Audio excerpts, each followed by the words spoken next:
നമസ്കാരം. ഗാസയിൽ വെടിനിർത്തലും ബന്ദിമോചനവും ആവശ്യപ്പെട്ട് ഇസ്രയേലിൽ ഞായറാഴ്ച വ്യാപകമായ പ്രക്ഷോഭമാണ് നടന്നത്. ഗതാഗതം തടഞ്ഞു, കടകളടച്ചിട്ടും പണിമുടക്കിയും ഒട്ടേറെ പേർ ഈ സമരത്തിൽ അണിചേരുകയും ചെയ്തു. ബന്ദികളിൽ ഏതാനും പേരുടെ കുടുംബങ്ങളെ പ്രതിനിധാനം ചെയ്യുന്ന രണ്ടു സംഘടനകളാണ് പ്രക്ഷോഭം സംഘടിപ്പിച്ചത്. എല്ലും തോലുമായ ബന്ദികളുടെ വീഡിയോ പുറത്തുവരികയും ഇസ്രയേൽ ഗാസയിൽ ആക്രമണം ശക്തമാക്കാൻ തയ്യാറെടുക്കുകയും ചെയ്യുന്ന പശ്ചാത്തലത്തിൽ ആണിത്. രാഷ്ട്രീയക്കാരുടെ വീടുകളുടെയും സേനാ ആസ്ഥാനങ്ങളുടെയും പുറത്തും പ്രധാന റോഡുകളിലും ജനം ഒത്തുകൂടി.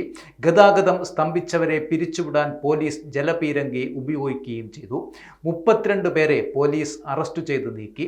പ്രക്ഷോഭത്തിന് ഐക്യദാർഢ്യം പ്രഖ്യാപിച്ച് ഏതാനും ഭക്ഷണശാലകളും തിയേറ്ററുകളും അടച്ചിട്ടു. 2024 സെപ്റ്റംബറിൽ 6 ബന്ദികളെ ഗാസയിൽ മരിച്ച നിലയിൽ കണ്ടെത്തിയതിനു ശേഷം ഇസ്രയേലിൽ നടക്കുന്ന ഏറ്റവും ശക്തമായ പ്രക്ഷോഭമാണിത്. ഇത്തരം പ്രതിഷേധ പ്രകടനങ്ങൾ ഇസ്രയേലിൽ അപൂർവമായാണ് നടക്കുന്നത്.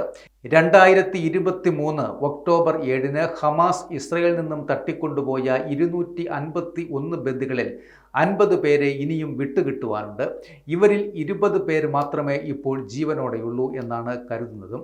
ഗാസയിൽ യുദ്ധം ശക്തമാക്കാനുള്ള ഇസ്രയേലിൻ്റെ തീരുമാനം ഇവരുടെ ജീവൻ അപകടത്തിലാക്കും എന്നും പ്രക്ഷോഭകർ പറയുന്നു. സൈനിക നടപടി കൊണ്ട് ബന്ദികളെ തിരിച്ചു കിട്ടില്ല എന്നും കരാറിലൂടെ മാത്രമേ അത് സാധ്യമാകൂ എന്നും ടെൽ അവീവിലെ പ്രക്ഷോഭത്തിൽ പങ്കെടുത്ത മുൻ ബന്ദി അബ്രേൽ യഹൂദ് പറയുന്നു.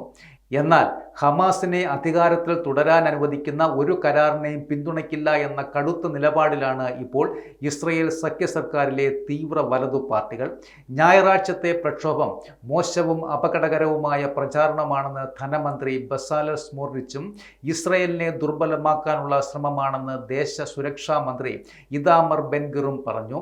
ഹമാസിനെ തോൽപ്പിക്കും മുൻപ് യുദ്ധം അവസാനിപ്പിക്കണമെന്ന് പറയുന്നവർ അവരെ ശക്തിപ്പെടുത്തുകയാണെന്ന് പ്രധാനമന്ത്രി ബെഞ്ചമിൻ നെതന്യാഹുവും അഭിപ്രായപ്പെട്ടു. പ്രക്ഷോഭകർ വെടിനിർത്തൽ ആവശ്യപ്പെടുമ്പോൾ ഹമാസിനെ തകർക്കുക എന്ന ലക്ഷ്യത്തോടെ ഗാസ സിറ്റിയിലും ജനസംഖ്യ കൂടുതലുള്ള മറ്റു പ്രദേശങ്ങളിലും ആക്രമണം ശക്തമാക്കാൻ തയ്യാറെടുക്കുകയാണ് ഇസ്രായേൽ. ഇവിടങ്ങളിൽ നിന്ന് തെക്കോട്ടേക്ക് പാലസ്തീൻകാരെ മാറ്റുന്നതിന് മുന്നോടിയായി കൂടുതൽ കൂടാരങ്ങൾ അവിടേക്ക് എത്തിക്കുകയാണ് സൈന്യം. 22 മാസമായി തുടരുന്ന യുദ്ധത്തിൽ 61,000-ലേറെ പേർ കൊല്ലപ്പെട്ടു എന്നാണ് ഔദ്യോഗികമായ കണക്ക്. ഞായറാഴ്ച 2 കുട്ടികൾ പോഷക ആഹാരക്കുറവിനാൽ മരണപ്പെട്ടിരുന്നു.